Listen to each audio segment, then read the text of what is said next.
আৰু ভাবিছে নেকি আপোনালোকৰ ৰাজদীপ শৰ্মা আপোনালোকৰ প্ৰিয় ৰাজদীপ শৰ্মা এজন ইউটিউবাৰৰ পৰা গৈ এতিয়া কোনোবা কৰ্পৰেট অফিচত চাকৰি কৰি থকা বুলি? নহয়, মই আছো যোৱাকালি আহি পালো গুৱাহাটীত আৰু গুৱাহাটীত আহি মই এইখন হোমষ্টে ৰাতি ৰুম বুকিং কৰিলোঁ আৰু অনেষ্টলি কৈছোঁ এই গেষ্ট হাউচখনত এই হোমষ্টেটোত আহি মোৰ ইমান ভাল লাগিল, আনএক্সপেক্টেড। আৰু যেতিয়াই মই গুৱাহাটীত আহোঁ তেতিয়াই মই এইখন হোমষ্টেতে নিজৰ সময় অতিবাহিত কৰোঁ। আপুনি এইখন হোমষ্টেত আপোনাৰ নিজৰ প্ৰিয়জনক লৈ আহিব পাৰে।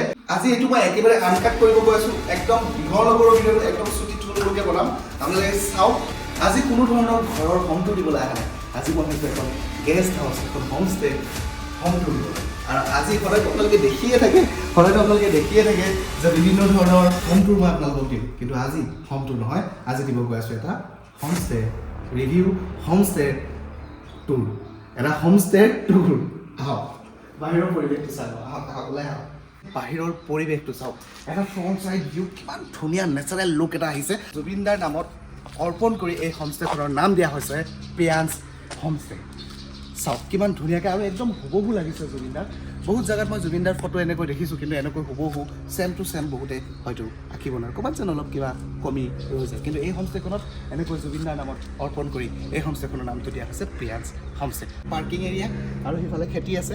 যদি কিবা খানা অৰ্ডাৰ কৰে ইয়াতে, তেতিয়াহ'লে আপোনালোকে ইয়াৰে নেচাৰেল ফুডছৰ খানা খাব পাৰিব। বহুত ডাঙৰ পাৰ্কিং স্লট, ইয়াতে আপোনালোকে 2-3খন যিমান গাড়ী লৈ আহে ধুনীয়াকৈ পাৰ্কিং কৰিব পাৰিব। আহক এতিয়া ভিতৰৰ ৰুমবোৰ চাওক, কেনেকুৱানো দেখি ভিতৰৰ ৰুমবোৰ। আহক আমি এতিয়া ভিতৰৰ ৰুমলৈ সোমাই যাওঁ। আৰু এই হোমষ্টেখন আছে আপোনাৰ হেঙেৰাবাৰী DC কোৰ্টৰ ওচৰত অমৃত উদ্যান নামৰ এখন পাৰ্ক আছে ইয়াতে। সেই পাৰ্কখনৰ ওচৰত আছে এইখন হোমষ্টে। আৰু বুকিং কৰিব পাৰিব আপোনালোকে, মই দেখুৱাই আছোঁ, ইয়াতে স্ক্ৰীণত নাম্বাৰ আহি আছে। যদি আপোনালোকৰ প্ৰিয়জনৰ লগত সময় কটাবলৈ বিচাৰিছে, এখন পাৰফেক্ট হোমষ্টে হয়। আহক মই আহক। আপুনি যদি ট্ৰেভেল কৰি বহুত বেছি টায়াৰ্ড হৈছে, এনেকৈ আহি আপুনি চোফাত বহিব, ইয়াতে থকা কেয়াৰ টেকাৰ মেনেজাৰ এওঁলোকৰ ষ্টাফে আপোনাক ধুনীয়াকৈ আহি পানী যাচিব, তাৰপিছত আপোনাক ৰুমটো দেখুৱাব। আৰু এইটো হৈছে এখেতলোকৰ অফিচ ৰুম, খুব ধুনীয়া এটা অফিচ ৰুম। আৰু এইটো হৈছে এখেতলোকৰ ড্ৰয়িং পাৰ্টটো, ইয়াতে আহি মানুহে ৰেষ্ট কৰিব পাৰে। এটা লঞ্চ এৰিয়া বুলি ক'লে ভুল নহয়, এনেকৈ খুব ধুনীয়াকৈ পৰিপাতি নিট এণ্ড ক্লিন চফা। আৰু ইয়াতে এটা আছে খুব ডাঙৰ 4K TV, ইয়াতে খুব ধৰণে আপুনি নিজক এণ্টাৰটেইন কৰিব পাৰে। এনেকৈ ভিতৰ ভাগটো চাওক, কি ধুনীয়া লাগিছে এইখন। বহুত হোমষ্টেত গ'লোঁ, বহুত গেষ্ট হাউচত থাকিলোঁ, কিন্তু একদম নিৰল নিস্তব্ধ শান্তিময় এটা পৰিৱেশ। আৰু এতিয়া মই বহুত চিয়ৰ আছোঁ, কিন্তু ইয়াৰে কেয়াৰ টেকাৰজনে মোক কৈছে যে দাদা ইয়াতে এতিয়াও বৰ্তমান গেষ্ট আছে বেলেগ ৰুমত, গতিকে অকণমান চাউণ্ডটো ঢিলা কৰিব দিছে, সেইকাৰণে লাহে লাহে কৈ আছোঁ। ভাল লাগিছে চাওক, খুব ধুনীয়া নেচাৰেল ফ্লাৱাৰ কিছুমান আছে। আহক ভিতৰলৈ সোমাই। এটা ফটোজেনিক এৰিয়া হয়, ইয়াতে আপুনি খুব ধুনীয়াকৈ ফটো তুলিব পাৰে। ইফালে আছে ডাইনিঙৰ পাৰ্টটো, কিবা যদি আপুনি খোৱা বস্তু অৰ্ডাৰ দি জমেট'ত কিবা খায় বা কিবা তেনেকৈ আপুনি ডাইনিং টেবুলো ইউজ কৰিব পাৰে। কিন্তু নিজৰ প্ৰত্যেকটো ৰুমতে আপোনাৰ ডাইনিং টেবুল আছে। তথাপিও কোনোবা যদি ফেমিলি মেম্বাৰ বাহিৰৰ পৰিৱেশত আহি খাবলৈ বিচাৰে, ইয়াতে খাবলৈ পাব। ইফালে আছে এটা কিটচেন, ইয়াতে এটা খুব ডাঙৰ আহল বহল কিটচেন আছে। কিবা যদি খাবলৈ নিজে বনাই ঘৰুৱা ষ্টাইলত বনাই খাব খোজে, তেতিয়াহ'লে ইয়াতেও বনাই খাবলৈ পাৰিব।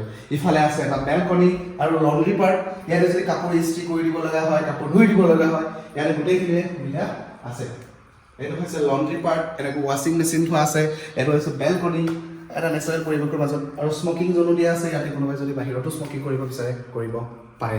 আৰু এতিয়া আমি সোমাই যাম ৰুমত, 1 নম্বৰ। ৰুমটো চাওক না, সোমাই আহক ৰুমটোলৈকে, আহক সোমাই আহক। এটা কিমান নিট এণ্ড ক্লিন, এটা পৰিপাটি, এটা পৰিষ্কাৰ, খুব ধুনীয়া এটা ৰুম। এখন কিং চাইজ বেড ইয়াতে আপুনি পাব, এখন কিং চাইজ বেড। আৰু বেডৰ ঠিক সন্মুখতে পাব এটা ডাঙৰ টিভি।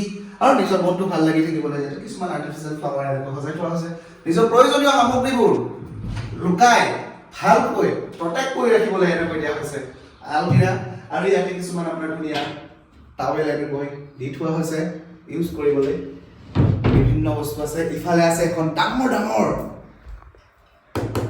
ডাইনিং টেবুল, কমপ্লিমেণ্টাৰী এনেকৈ পানী বটল পাব, 2টা গ্লাছ পাব। আৰু এনেকৈ ডাইনিং টেবুলখন খুব ধুনীয়াকৈ সজাই ৰখা হৈছে।